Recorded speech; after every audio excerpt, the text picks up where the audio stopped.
Hello friends, welcome to couch coffee books. हम राजस्थान की history पढ़ रहे हैं। उसमें हमने मेवाड़ के गोहिल वंश को कंप्लीट कर लिया है और उसी क्रम में अब आगे चलते हुए आज हम डूंगरपुर के गोहिल वंश के बारे में जानेंगे। ये जो डूंगरपुर क्षेत्र है इसको वागड़ भी कहा जाता था और इसीलिए डूंगरपुर के गोहिल वंश को वागड़ का गोहिल वंश भी कहा जाता है। वागड़ क्षेत्र डूंगरपुर और बांसवाड़ा को संयुक्त रूप से कहा जाता है। इन दोनों को हम मिलाकर वागड़ बोलते हैं। तो डूंगरपुर का गोहिल वंश और वागड़ का गोहिल वंश। वागड़ का जो गोहिल वंश है वो आगे चल के दो शाखाओं में बटेगा, डूंगरपुर और बांसवाड़ा में। राजा उदय सिंह के समय में उनके दो पुत्र, दोनों को एक एक क्षेत्र दे दिया जाएगा। वो अभी हम आगे पढ़ेंगे। तो शुरू करते हैं डूंगरपुर का गोहिल वंश। ये जो क्षेत्र था वागड़ का या डूंगरपुर का, यहाँ शुरू से तो गोहिल थे नहीं, तो उनसे पहले यहाँ परमारों का शासन था और परमारों के बाद सोलंकियों का। तो जब गोहिल यहाँ पर आए उस समय सोलंकियों का यहाँ पर शासन था और इनके बीच कुछ सालों तक छोटे मोटे युद्ध होते रहे और अंत में गोहिल वंश ने यहाँ पर अपना शासन स्थापित कर लिया। तो पहले परमार थे, फिर सोलंकी आए और बाद में गोहिल वंश का यहाँ शासन स्थापित हुआ। जो मेवाड़ के गोहिल वंश के प्रथम शासक थे वो थे सामंत सिंह। डूंगरपुर के गोहिल वंश के प्रथम शासक थे सामंत सिंह और ये आए थे मेवाड़ से ही। मेवाड़ के गोहिल वंश से ये 12वीं शताब्दी में वागड़ यानी कि डूंगरपुर आए थे। तो अगर क्वेश्चन आता है डूंगरपुर में गोहिल वंश का संस्थापक कौन था, तो आंसर होगा सामंत सिंह। इन्होंने अपनी राजधानी बनाया वडोदरा, जिसे वज्रपटक भी कहा जाता था। उस समय जो आज का बड़ौदा है उसे उस समय वज्रपटक कहा जाता था।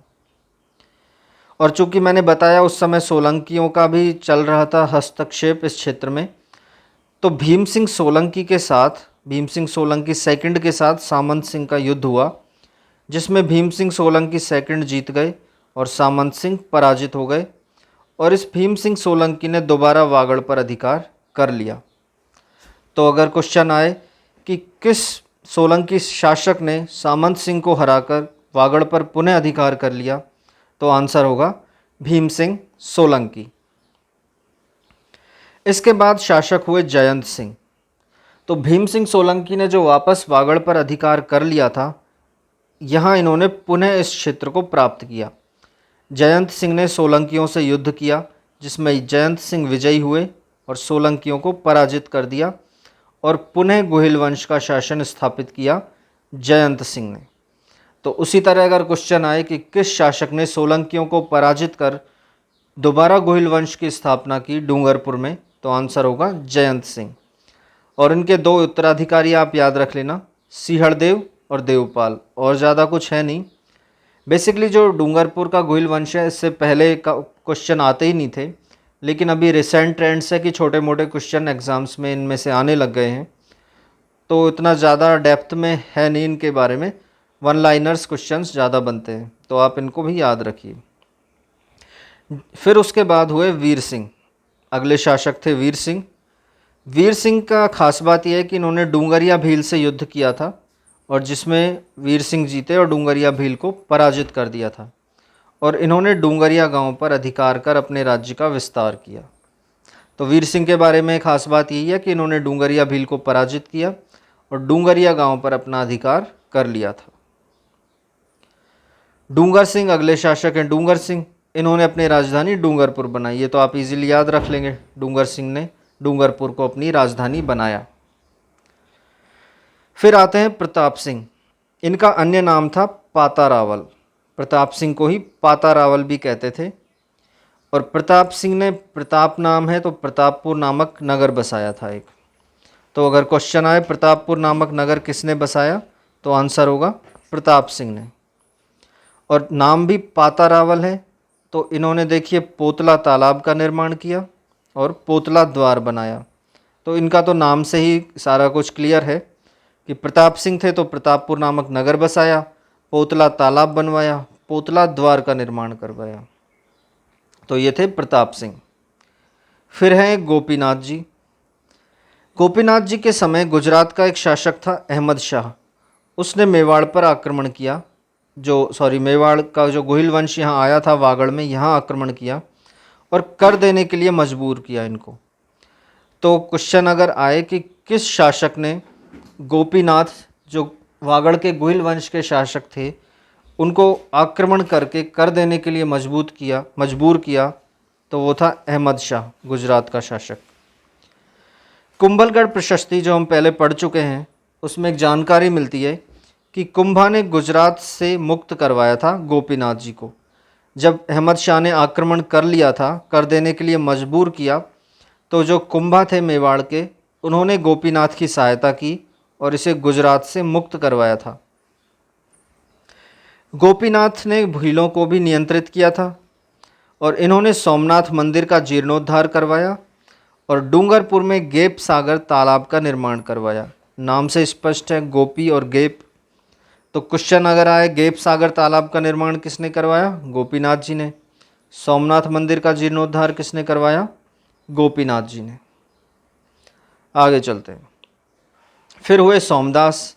इनके बारे में ज़्यादा खास बात नहीं है, बस आप ये याद रखना कि एक तो मांडू का सुल्तान था महमूद खिलजी और मालवा का सुल्तान था गयासुद्दीन। इन दोनों ने इन पर आक्रमण किया था। तो इनके समय में मांडू सुल्तान महमूद खिलजी और मालवा के सुल्तान गयासुद्दीन ने आक्रमण किए थे। फिर आते हैं गंगादास जी। इनकी उपाधि थी राय राया महारावल। यह आप ज़रूर याद रखिए, क्वेश्चन आ सकता है, आया भी है। राय राया महारावल किस शासक की उपाधि थी? तो आंसर होगा गंगादास जी की। एक वनेश्वर शिलालेख है डूंगरपुर में एक वनेश्वर शिलालेख मिला है। वहाँ से एक जानकारी मिलती है कि गंगादास जी और गुजरात, ईडर का शासक था एक राजा भाण, ईडर पड़ता है गुजरात में, इन दोनों के बीच एक युद्ध हुआ था जिसमें गंगादास जी ने राजा भाण को पराजित कर दिया था। तो क्वेश्चन ये है कि वनेश्वर शिलालेख से किस के बीच युद्ध की जानकारी मिलती है? तो वो है गंगादास जी और राजा भाण, जो कि ईडर गुजरात के थे। आगे चलते हैं। फिर हुए हैं उदय सिंह। जो मैंने बताया था वागड़ को 2 हिस्सों में बांटा था, वो इन्हीं के समय में हुआ था, उदय सिंह जी। खास बात यह है कि इन्होंने खानवा के युद्ध में सांगा का साथ दिया था। आपको अगर याद हो कि जब सांगर और बाबर का युद्ध हो रहा था, खानवा का युद्ध, उसमें युद्ध से पहले सांगा ने राजस्थान के लगभग सभी राजाओं को पत्र लिखकर सहायता मांगी थी। उसे पाती परवन कहा गया था। उस प्रथा को, जो पत्र लिखे गए थे, उसे पाती परवन कहा गया था।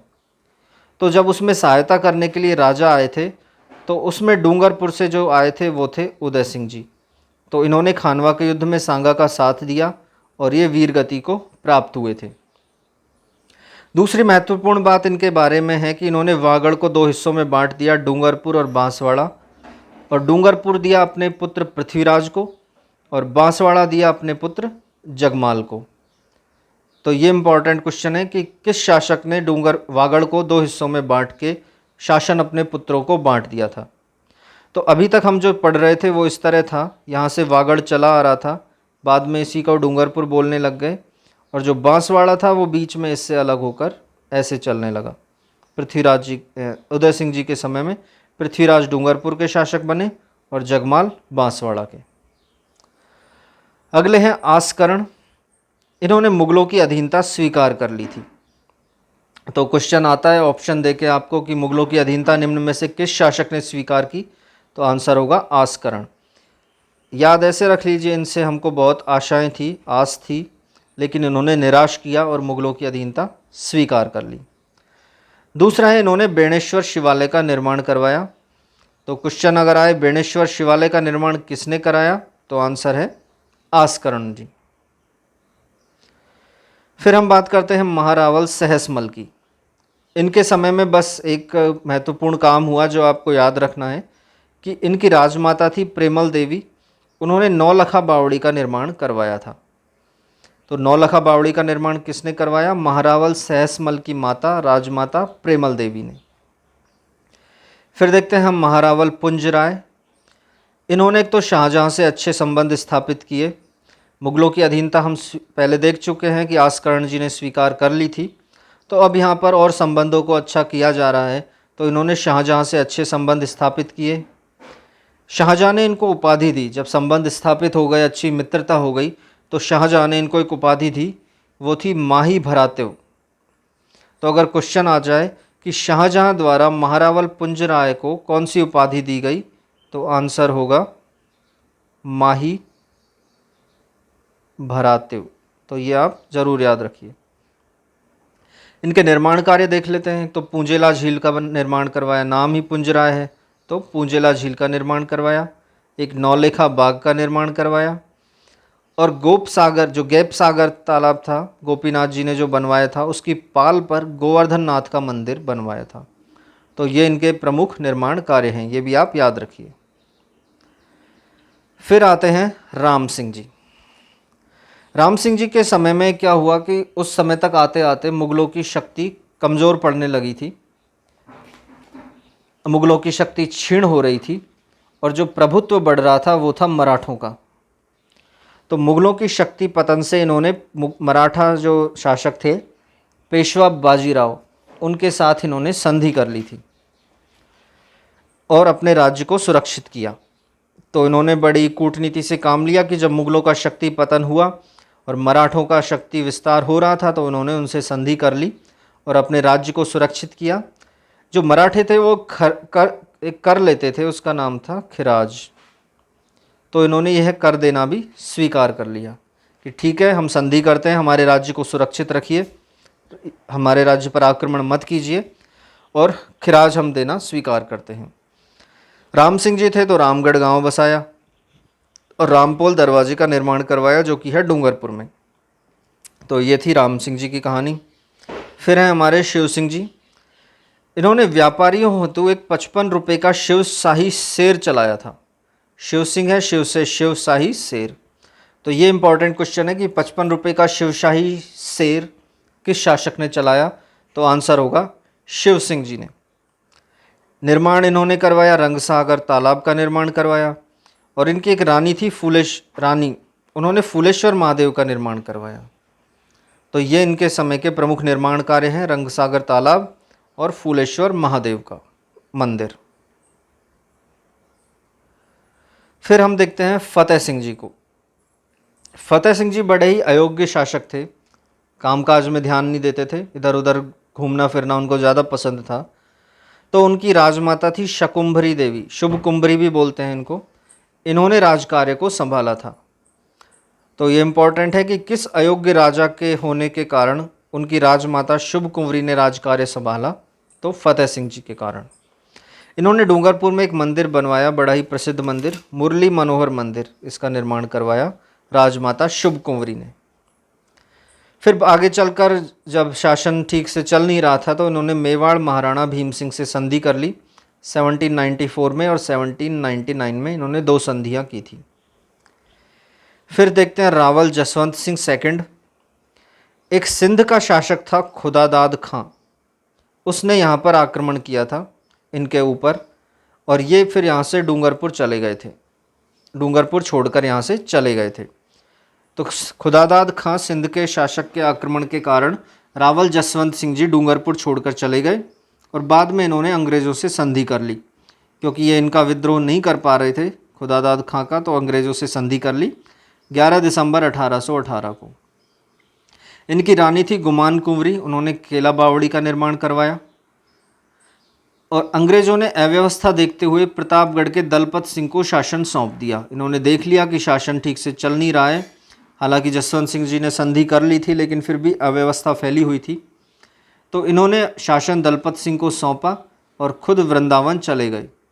अंग्रेज़ों ने शासन दलपत सिंह को सौंप दिया और ये अकेले हो गए, तो ये वृंदावन चले गए। फिर आगे देखते हैं हम उदय सिंह सेकंड। इनके संरक्षक थे मुंशी सफदर हुसैन खां, ये काफ़ी कम उम्र में शासक बन गए थे, तो इनके संरक्षक बनाया गया मुंशी सफदर हुसैन खां को। तो क्वेश्चन अगर आए, उदय सिंह सेकंड जो कि वागड़ के या डूंगरपुर के गोहिल वंश के शासक थे, उनका संरक्षक कौन था, तो मुंशी सफदर हुसैन खां। इनके एक दरबारी विद्वान थे कवि किशन, उनकी पुस्तक थी उदय प्रकाश। अब उदय सिंह के लिए पुस्तक लिखेगा तो उदय तो नाम आए गई, तो पुस्तक क्या थी, उदय प्रकाश। 1857 की क्रांति में इन्होंने अंग्रेज़ों का साथ दिया था। कन्यावध पर पाबंदी लगाई। डूंगरपुर में जनगणना प्रारंभ करवाई। ये इंपॉर्टेंट क्वेश्चन है दोनों कि किस शासक ने कन्यावध पर पाबंदी लगवाई, डूंगरपुर में जनगणना करवाई, तो वो थे उदय सिंह जी। इनके उत्तराधिकारी हुए विजय सिंह। उन्होंने भी काफ़ी प्रमुख कार्य करवाए। एक तो एडवर्ड समुद्र तालाब का निर्माण करवाया, विजय राज राजेश्वर मंदिर का निर्माण प्रारंभ करवाया और डूंगरपुर का आधुनिकीकरण इन्हीं के समय में हुआ था। तो विजय सिंह जी का भी आप ध्यान रखिए कि डूंगरपुर का आधुनिकीकरण इन्हीं के समय में हुआ। विजय राज राजेश्वर मंदिर का निर्माण इन्होंने प्रारंभ करवाया और एडवर्ड समुद्र तालाब का निर्माण इन्होंने करवाया। और अब लास्ट में आते हैं लक्ष्मण सिंह। एक तो इनके बारे में दो ही महत्वपूर्ण बातें हैं। एक तो ये नरेंद्र मंडल समिति के सदस्य रहे थे और दूसरा जब संयुक्त राजस्थान बना तो इन्हें उप राज प्रमुख का पद दिया गया था। तो दो ही महत्वपूर्ण बातें हैं, नरेंद्र मंडल समिति के सदस्य बने और संयुक्त राजस्थान में उप राज प्रमुख का पद दिया गया। तो ये था दोस्तों डूंगरपुर के गोहिल वंश के बारे में जानकारी इतिहास के पन्नों से। अगले वीडियो में हम हो सकता है बांसवाड़ा के गोहिल वंश के बारे में पढ़ेंगे। तो thank you for watching, bye.